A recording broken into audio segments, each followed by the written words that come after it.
আসসালামু আলাইকুম everyone, welcome back to my channel came kitchen. আজ আমি আপনাদেরকে তৈরি করে দেখাবো ফ্রুট কাস্টার্ডের একটি রেসিপি, যেটা কিনা একদমই সাধারণ উপকরণ দিয়ে তৈরি, কোনো ধরনের ক্রিম ছাড়াই কিভাবে আপনারা একটি ক্রিমি ফ্রুট কাস্টার্ড তৈরি করতে পারেন সেরকম একটি রেসিপি আজ আমি আপনাদের সাথে শেয়ার করব। তো চলুন দেখে নেওয়া যাক প্রস্তুত প্রণালী।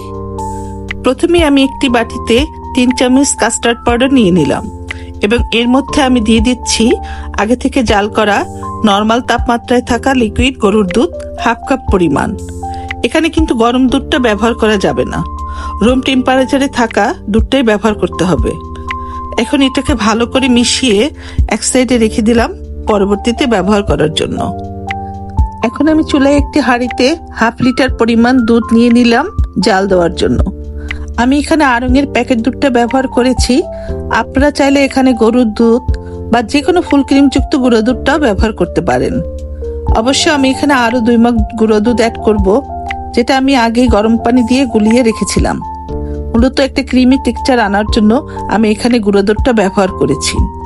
আপনারা চাইলে শুধুমাত্র গরুর দুধটা দিয়েও তৈরি করতে পারবেন।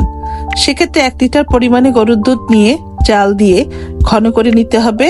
মোটামুটি 4 কাপ দুধকে জাল দিয়ে 3 কাপ পরিমাণ করে নিতে হবে।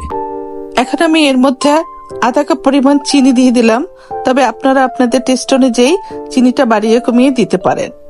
আমি সাধারণত মিষ্টি জিনিস রান্নার ক্ষেত্রে সামান্য একটু লবণ ব্যবহার করে থাকি, এতে করে মিষ্টির স্বাদের ব্যালেন্সটা খুব সুন্দর করে আসে। কাস্টার্ডের জন্য দুধটা ঘন করার সময় অবশ্যই অনবরত নেড়ে চেড়ে দুধটাকে জাল দিয়ে ঘন করে নিতে হবে এবং এ সময় চুলার আঁচ মাঝারি বা হাইতে রেখে দুধটাকে জাল করে ঘন করে নিতে হবে। এতে করে দুধের মধ্যে কোনো সর পড়বে না, আর সর পড়লে খাওয়ার সময় কাস্টার্ডের মধ্যে লাম্পস ফিল হবে। তো অবশ্যই এই বিষয়টা খেয়াল রাখবেন যেন দুধটাকে জাল দিয়ে ঘন করার সময় কোনোভাবেই সর না পড়ে। এখন দুধটা অনেকটাই ঘন হয়ে গিয়েছে। মূলত কাস্টার্ডের মধ্যে একটা ক্রিমি ভাব আনার জন্য দুধটাকে একটু জাল দিয়ে ঘন করে নেওয়া। ঘন দুধ দিয়ে যদি কাস্টার্ডটা তৈরি করা যায় সেক্ষেত্রে কাস্টার্ডের টেস্টটা অনেক ভালো আসে। এখন আমি এই পর্যায়ে আগে থেকে মিশিয়ে রাখা কাস্টার্ড পাউডারের যে মিশ্রণটা রেডি করে রেখেছিলাম সেটা আমি অল্প অল্প করে ঢেলে দিব।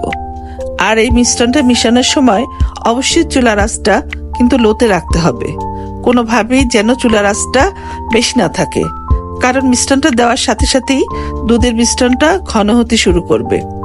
আর যদি চুলার আঁচটা বাড়ানো থাকে সেক্ষেত্রে কিন্তু কাস্টার্ডের এই মিশ্রণের মধ্যে লাম্পস ক্রিয়েট হওয়ার অনেক বেশি চান্স থাকবে। সেজন্য অবশ্যই চেষ্টা করবেন চুলার আঁচটা লোতে রেখে কাস্টার্ডের এই মিশ্রণটা রান্না করার জন্য। যখন দেখবেন মিশ্রণটা এরকম ঘন হয়ে আসছে তখন চুলাটা অফ করে নামিয়ে নিতে হবে, কারণ ঠান্ডা হওয়ার পর এই মিশ্রণটা অনেকটাই ঘন হয়ে যাবে।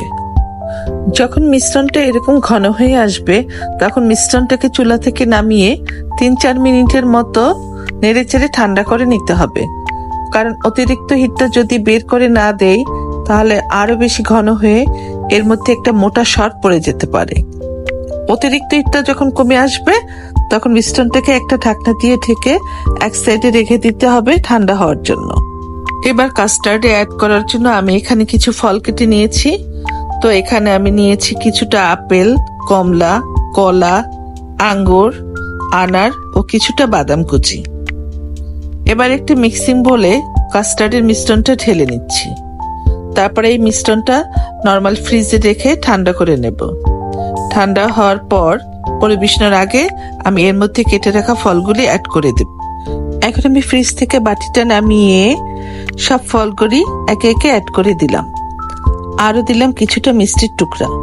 যখন আপনারা কাস্টার্ডটা খাবেন তখন ফলের সাথে মিষ্টির টুকরোগুলো যখন মুখে পড়বে তখন খেতে অসম্ভব মজা লাগবে। চাইলে আপনারা কেকের টুকরাও ব্যবহার করতে পারেন। মোট কথা আপনারা আপনাদের পছন্দ মতো যে কোনো ফল এখানে অ্যাড করতে পারেন, তবে যে ফলগুলো পানি ছেড়ে দেয় এবং টক জাতীয় ফল এখানে ব্যবহার না করাই ভালো। এখন আমার কাস্টার্ডটা পরিবেশনের জন্য পুরোপুরি রেডি। আপনারা আপনাদের পছন্দ মতো সাজিয়ে এটাকে সার্ভ করতে পারেন। আমার রেসিপি ফলো করে ট্রাই করে দেখতে পারেন এটা কতটা ক্রিমি এবং মজার হয়েছে খেতে। আশা করি আপনাদের ভালো লাগবে। সবাই ভালো থাকবেন এবং আমার জন্য দোয়া করবেন। আল্লাহ হাফেজ।